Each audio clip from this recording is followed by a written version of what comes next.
سب سے خطرناک نشہ جو ہے نا وہ خوف ہے۔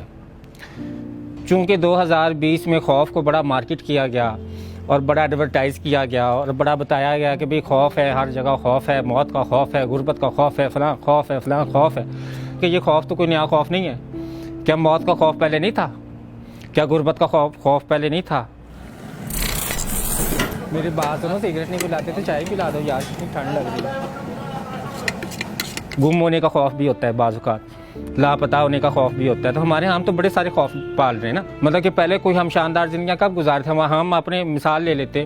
آپ یہ بتائیں کہ ہمارے ہاں جو نوجوان نسل ہے وہ کس خوف میں زندگی گزار رہی ہے؟ نوکری نہیں ملے گی، یہ خوف ان سے جوتے صاف کرواتا ہے، یہ خوف ہی تو سب کچھ کرواتا ہے۔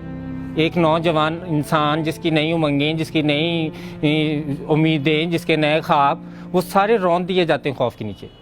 بے شک ہم لوگ مسلمان ہیں، ہمارا عقیدہ دل و جان سے کہ اللہ تعالیٰ ہمارے رزق کا ضامن ہے، لیکن انٹرنلائز نہیں ہے ہمارے اندر انٹرنلائز ہو تو پھر ہم لوگ چاپلوسی کریں، پھر ہم لوگ امیر کو اہمیت دیں، جن کے پاس اقتدار ہے، جن کے پاس وسائل ہے، جن کے پاس طاقت ہے، وہ تو ہوتے ہی مسلمان 50-60 سال کی عمر میں، کیونکہ 50 سال کے بعد تو وہ توبہ کرتے ہیں۔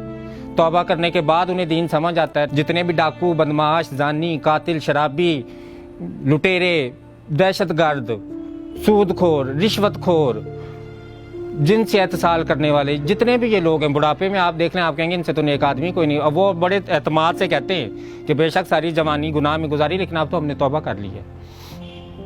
ایسے توبہ نہیں قبول ہوتی، ایسے کیسے توبہ؟ اتنی انسانوں کی زندگیاں برباد کرنے کے بعد آپ توبہ کر لیں 50-60 سال کی عمر؟ خوف سے نا، موت کا خوف آ جاتا ہے، انہیں پتا کہ 60 سال کے بعد تو اب مرنا ہی، اب جینا تو نہیں ہے نا، اب جئیں گے کیسے؟ وہ تو اگر انہیں یہ پتا، اگر میں آپ سے شرط لگا لوں کہ اگر یہ کوئی سائنس ایسی ویکسین بنا لیتی ہے جس سے آپ کی زندگی 100 سال اور بڑھ جائے، تو دیکھنا کوئی بھی 60 سال کی عمر میں توبہ نہیں کرے گا، نہ نمازیں پڑھے گا۔ وہ کہے گا کہ ابھی تو چلو میں اپنا الو سیدھا رکھتا ہوں، ابھی تو میں پیسے کی خاطر لوگوں کی زندگیاں برباد کرتا ہوں، جب میں 180 سال کا ہو جاؤں گا تو توبہ کر لوں گا، توبہ کر کے جائے نماز پکڑ لوں گا اور ماتھے پہ ایک محراب ڈال لوں گا اور حاجی صاحب کہلانا شروع کر دوں گا۔ حاجی صاحب ہیں، بے شک حج حرام کے پیسوں سے کیا ہوا ہے حاجی صاحب، ہم لوگ بات نہیں کرنی، بزرگ حاجی صاحب ہیں اور ان کی بڑی عزت کرنی ہے۔ اگر ہم کسی کی عزت کریں تو خوف سے کریں، اگر ہم کسی کی عزت نہیں کریں تو وہ بھی خوف سے نہیں کر رہے کہ پتہ نہیں غیر مسلم ہے، غیر مذہب ہے، پتہ نہیں کون ہے، پتہ نہیں کون ہے، اس کو کرنا ہے، وہ بھی خوف ہے کہ نہیں یار ہم نے اس سے بات نہیں کرنی۔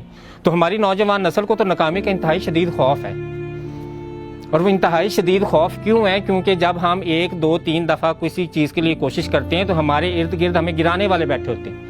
مطلب کہ ہم لوگ ایک طرف کہانیاں سنا رہے ہوتے ہیں کہ بادشاہ غار میں بیٹھا تو اس نے دیکھا بھی چونٹی دیوار پہ چڑھ رہی ہے اور اسے چڑھا نہیں گیا، وہ کوئی 30 دفعہ اس نے کوشش کی اور پھر وہ دیوار پہ چڑھی اور اس نے اس کو دیکھ کے انسپائر ہوا اور جنگ لڑ کے جنگ جیت گیا۔ یہ کہانی سنانے کے بعد ہم اگلے کو کہہ رہے تھے میں تینوں کیا سی نہ کرتے کو نہیں ہونا۔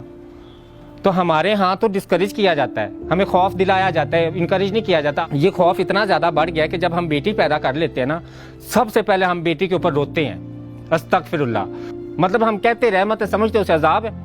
بیٹی کے پیدا ہونے پہ سب سے پہلے روتے ہیں، تو انسان کیا، جب ہم ارد گرد کے محلے والے اس کو تسلی دینے جاتے ہیں کہ نہیں بیٹی پیدا ہوگی تو نہ رو، کیا جواب دیتا ہے؟ بیٹی سے ڈر نہیں لگتا، بیٹی کے نصیبوں سے بڑا ڈر لگتا ہے۔ جو وہ جب بڑی ہو جاتی ہے تو اس کو ساری زندگی ہم یہ دکھاتے ہیں کہ بیٹا خامند کے گھر مر جانا، لیکن نکل جنازہ آئے، لاش آئے، زندہ نہ واپس آنا۔ خبریں نہیں ملتی، ساس نے آگ لگا دیا، سسرال والوں نے پھانسی دے دی، فلاں نے آگ لگا کے مار دیا، فلاں نے بیٹی کے پیدا ہونے پہ طلاق دے دی۔ پچھلے دنوں واقعہ جو آیا کہ عورت ہسپتال سے بیٹا کسی کا اٹھا لے، اپنی پیدا کی بیٹی وہیں چھوڑ آئی، تو اسے خوف تھا نا کہ خامند طلاق دے دے گا۔ اور خامند کیوں خوف کھا رہا ہے بیٹی کے پیدا ہونے سے، وہ میں نے آپ کو بتا دیا، بڑا ہمارے پاس ایک اچھا جملہ ہے، اور وہ جملہ کیا نہیں، بیٹی کے نصیبوں سے ڈر لگتا ہے، بیٹی سے تو ڈر نہیں لگتا۔ ہمارے معاشرے میں ایک وبا کرونا نہیں، کرونا کا تو نمبر میرا خیال بعد میں آنا چاہیے تھا۔ ہمارے ہاں جو وبائیں ہیں وہ تو ہوس کی ہیں، ہمارے ہاں وبائیں تو لالچ کی ہیں، ہمارے ہاں وبا تو ظلم کی ہے، ہمارے ہاں وبا تو خود غرضی کی ہے، ہمارے ہاں وبا تو بے حسی کی ہے۔ تو یہ وبائیں بھی تو متحد ہو کے ختم ہونی تھی نا۔